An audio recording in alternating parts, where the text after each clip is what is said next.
Bihar live 7 खबर की तह तक। नमस्कार, मेरा नाम विक्रमादित्य है और आप देख रहे हैं बिहार लाइव 7।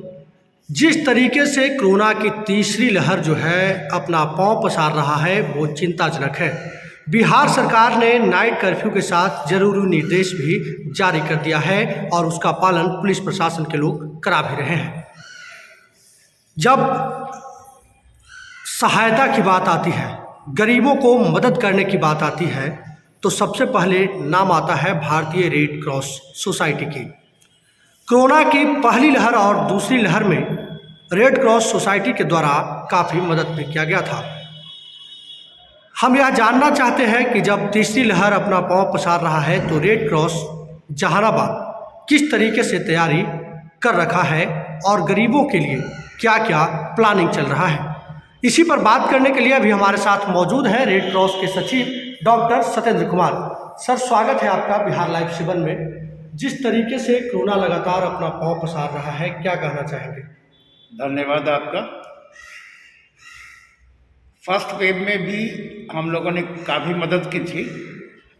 कोरोना का जो फर्स्ट वेव आया था उस समय हम लोगों ने तकरीबन 5 लाख रुपए की लागत से हम लोगों ने वो गरीबों के लिए पैकेट्स बनवाए थे। उसमें विभिन्न प्रकार के जीन्स, खाने के सामान थे और उसको हम लोगों ने बंटवाया। उसके बाद उस समय हम लोग 5000 मास्क भी बंटवाए थे। फिर तकरीबन जैसे कि 2000 हम लोग सैनिटाइजर्स की छोटी छोटी शीशी जो स्प्रे शीशी होती है उसको भी हम लोग बंटवाया था। फिर बिहार राज्य रेड क्रॉस सोसाइटी की ओर से एक स्पेशल गवर्नर जो हमारे प्रेसिडेंट होते हैं उन्होंने भी जैसे 3.5 लाख रुपए दिए थे, उसका भी हम लोग अलग से पैकेट्स बनवा करके और जितने भी जो गरीब थे, आइडेंटिफाइड जो थे, पुअरेस्ट ऑफ द पुअर थे, उनको यहाँ बुला करके सब लोगों को हम लोगों ने जैसे अनाज के पैकेट्स, इसमें दाल था, चावल था, मसाला था, धनिया था, तेल था, नमक था, चीनी था, सब कुछ था, तो हम लोगों ने दिया। और उसके बाद फिर जैसे सेकंड वेव में भी ठीक उसी प्रकार स्टार हेल्थ इंश्योरेंस कंपनी है, उसने हमको 4 लाख रुपए वो पैकेट्स बनवाने के लिए, गरीबों में बांटने के लिए, उसमें भी जैसे अनाज ही शामिल था, अनाज, चीनी वगैरह वगैरह वगैरह। और फिर हमारा जो इंडियन रेड क्रॉस सोसाइटी का नेशनल हेडक्वार्टर्स है दिल्ली, वहाँ से हमारे पास 7000 मास्क आए थे और उसमें जैसे करीब करीब जैसे 1000 सैनिटाइजर्स आया था। वो सब फिर हम लोगों ने जैसे विभिन्न ब्लॉकों में डीएम साहब के माध्यम से बंटवा दिया।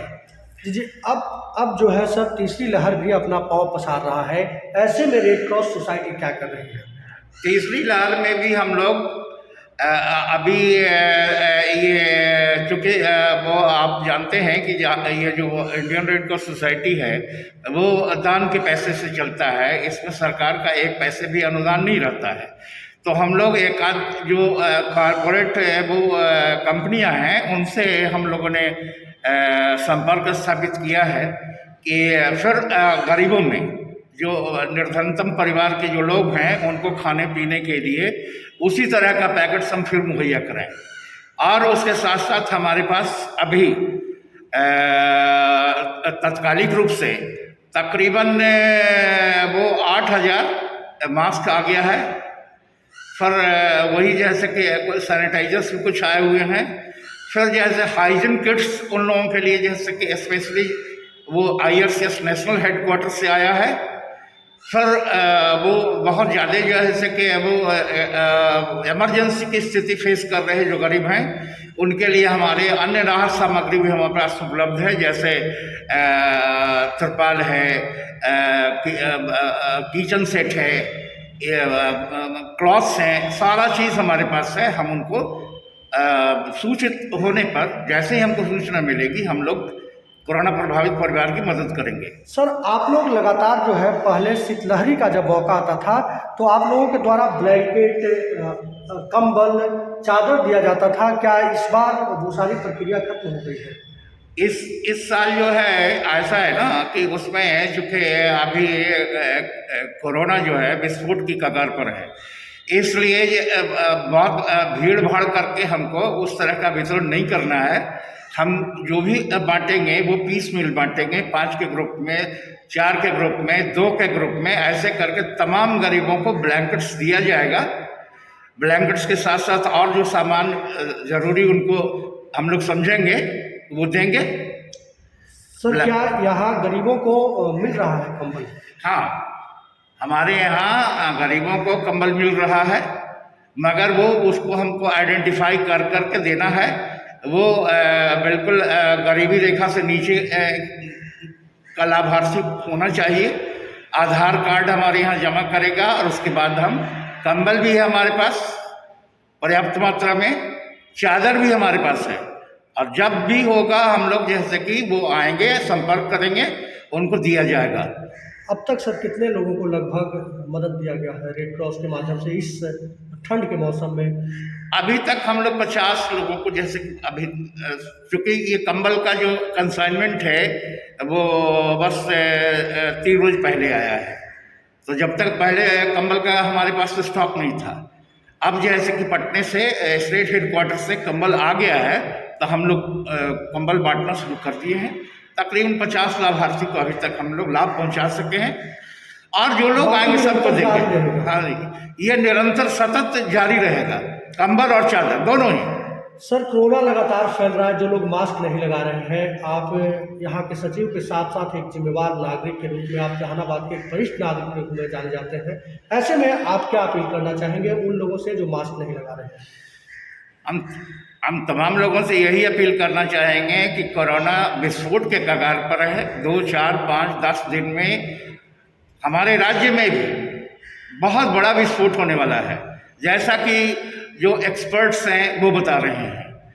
तो वैसी स्थिति में हमारा विनम्र निवेदन है तमाम शहरियों से, हमारे जो गांव के लोग हैं, कि हमेशा सोशल डिस्टेंसिंग का पालन कीजिए, मास्क सदैव लगा कर रखिए। एकमात्र मास्क ही और सोशल डिस्टेंसिंग इसके निदान का उपाय है। चलिए, बहुत बहुत धन्यवाद सर, आप समय निकाले। तो ये हमारे साथ रेड क्रॉस जहानाबाद के सचिव सत्येंद्र कुमार थे। इनका साफ कहना है कि जहानाबाद रेड क्रॉस के द्वारा जो है तैयारी की जा रही है, और कोरोना की अगर रफ्तार पकड़ी तो जितना संभव होगा मदद किया जाएगा। बढ़ते ठंड को देखकर यहाँ कंबल भी जो है अब उपलब्ध हो गया है। लगभग 50 लोगों को कंबल मिल भी चुका है, और जो लोग भी गरीब हैं, आपके आसपास में हैं, आपको लगता है कि उन्हें कंबल की ज़रूरत है, तो आप रेड क्रॉस से कंबल दिलवा सकते हैं, आप रेड क्रॉस से मदद ले सकते हैं। सत्येंद्र कुमार ने यह भी कहा है, आप लोगों से अपील किया है, एक जिम्मेवार नागरिक होने के कारण, एक वरिष्ठ नागरिक होने के नाते आप लोगों से अपील किया है कि आप लोग मास्क लगाकर घर से निकलें और सावधानी बरतें। बिल्कुल सावधानी बरतने की अब जो है समय आ गया है। कोरोना का तीसरा लहर जो है पिक पे है। जिस तरीके से लगातार आंकड़े बढ़ रहे हैं वो चिंताजनक है, इसलिए आप घर से निकलने से पहले सावधान हो जाइए, सतर्क हो जाइए, और सावधानी के साथ ही ज़रूरत हो तभी काम से बाहर निकलें। बहरहाल लगातार खबरों के साथ बने रहने के लिए देखते रहें बिहार लाइव 7।